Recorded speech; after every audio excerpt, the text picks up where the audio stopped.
mistakes I've made, but this man is the reason I have a career, along with Mr. Tony Kornheiser. Both of you guys, and George Salvo, so we got to throw him in there as well. Both of you guys have seen a lot of basketball, but none of us have seen LeBron on the court since Christmas Day when he suffered that groin strain. And as we look at the Lakers' schedule before the All-Star break, T-Mac, how much is on LeBron to get back? Now, I was just showing you the promo for that Warriors game. I wouldn't want to come back against the Warriors. I'd want to come back tonight against the Clippers. Yeah, LeBron needs to get back, and he needs to get back ASAP. And what I'm a little nervous about in his return is that he's 34 years old, a lot of miles on his body. This is the most games he's missed in his career. I'm afraid he's going to come back and he's going to have to do too much. And that could possibly lead to more injuries, right? Because he's going to have to carry this team, carry this load in order for these guys to get into the playoffs. Because you look at the teams that are ahead of them, they're playing pretty good basketball, right? Plus Utah's schedule looks so good, and Utah looks so schedule, good. San Antonio, and then you got the Clippers are playing pretty good. So he's got to come back, and he's got to come back tonight and do what LeBron James does. I only see, if he doesn't come back tonight, Tracy, to follow up on your point, I only see 2 absolute wins. There was an Atlanta game on the schedule, and I looked at one other. There's no absolute wins for a team that lost to the Knicks and the Cavs. But you know what? LeBron. They also beat Oklahoma City there, and they had Houston beaten. Yes, they did. Played really well during the stretch there, and I believe Kuzma's back tonight, which would help. So the Pacers are done. I hate to say it, they're done because they're dispirited without Victor Oladipo. That's just such an awful loss. At Pacers and at Hawks are the only games I see the Lakers winning unless LeBron is back in uniform tonight. So would you hold, if he doesn't make it back tonight and decides, you know what, I don't want to come back on national TV against the Warriors, would you just hold him out until the All-Star break? That could be devastating. Or that's it? That could. They got to win 20 games, Rach. So if you hold him out, there's only like 31. No, there's like under 30 when he gets back. So you're saying they're going to go like 20-6 or 20-7? I don't see that. I am Tracy can tell you because he has had to listen to it. I have been the one who has been saying since July, do not waste this year of this man's career because he is only getting older from here. So this puts urgency. Do we have time to ask real quick? When you came back too early. I did. In the 22 winning streak year you guys had, you got yourself back out there.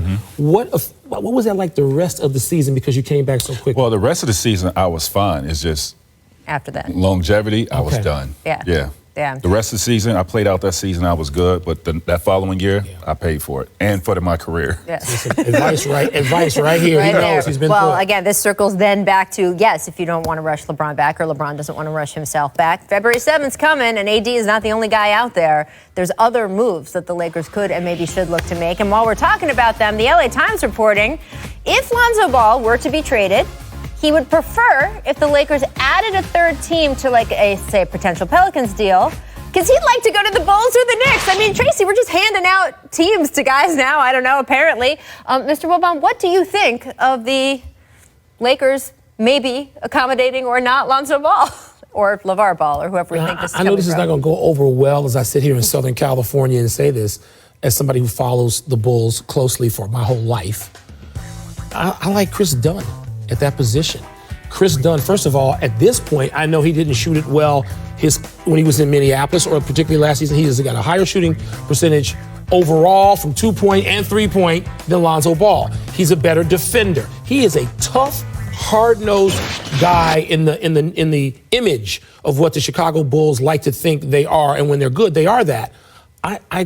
I mean, do I like Lonzo Ball? Yeah, but not as good as Chris Dunn. I don't. Is that bad? No. Everything you're saying is right, but this is not about basketball.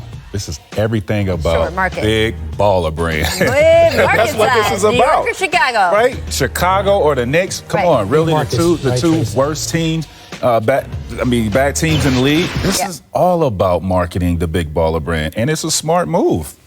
I just don't think that they will be dictating. I don't think they will be dictating where or if Lonzo Ball goes. And, maybe some of this, too, is just remind teams out there that might be trade partners for the Lakers, if you trade for Lonzo Ball and you're not a market to our family liking, things might get difficult for you. Maybe he's trying to depress some of the trade market for his son, right? Yeah. in other places, in other corners that are not big markets? Whenever the Knicks are involved in these speculations, I just shake my head. Well, you're going to shake your head a lot in the next segment because we're going to go back to talking about KP. My boy Scott P there, he's going to make some good moves. Let's talk about the Warriors facing the Sixers tonight before their showdown with the Lakers on Saturday. Steve Kerr giving Boogie Cousins credit for the Warriors' midseason surge yesterday, saying his arrival has helped this part of the season feel fresh for the team. Mr. Wilbon, do you think Boogie has already played his way back to that max contract status that he might have had before he got hurt? Status, yes. But the question is going to be what Boogie learns from this episode and how he applies it going forward. He can go to a bad team that has a lot of cap room and be there and get max contract and then be back in 9th, 10th, 11th place in whatever conference it is. But he might decide to take slightly less, a haircut. Right. And go to a team. He could get used to this experience of being in contention and find another situation where he might make slightly less money but be an impact player in this league again. And by the way, they are so excited. He was in Washington last week and I got to talk to him and all the other teammates. When he catches the ball and seals, Tracy, it's like going back to a previous basketball era, isn't it? Nothing you can do. Max contract status, yes, but I have to see him play out this season. Right. I mean, we're talking about a catastrophic injury with that Achilles. You know, him being such a big guy. I know he doesn't play above the rim like that, but, I mean, it's just a lot of pressure pounding on him every night. And I think what helps him out is, yes, he's playing with Golden State. He's playing with, these recruited athletes, the Kevin Durant's and Steph Curry's. These guys are taking that pressure off him. I'm surprised the way he's played and looked thus far, but I have to see him play out this season. I mean, look, this is why it was so smart of him to do what he did. Remember, he called Bob Myers. It wasn't the other way around. He called Bob Myers. He said, I want to bet on myself. I'm going to take this mid-level money. He would not have gotten a max deal from someone this past summer, but there's been someone who would have offered him, let's say, a 2-year deal with a much bigger chunk of money than he ended up getting this season from the Warriors. But he bet that if he sort of basked in the Warriors' glow and recovered in literally the best situation possible for him, and then they served that up on a platter come July, maybe with a ring on his finger, it might be a nice summer for Boogie Cousins. Coming up, we will talk more Kristaps Porzingis because he met with the Knicks front office, expressed concerns, indicated he wants to be traded. What is next for them? Ramona Shelburne helped break this story. She will join us next to discuss. Stay tuned.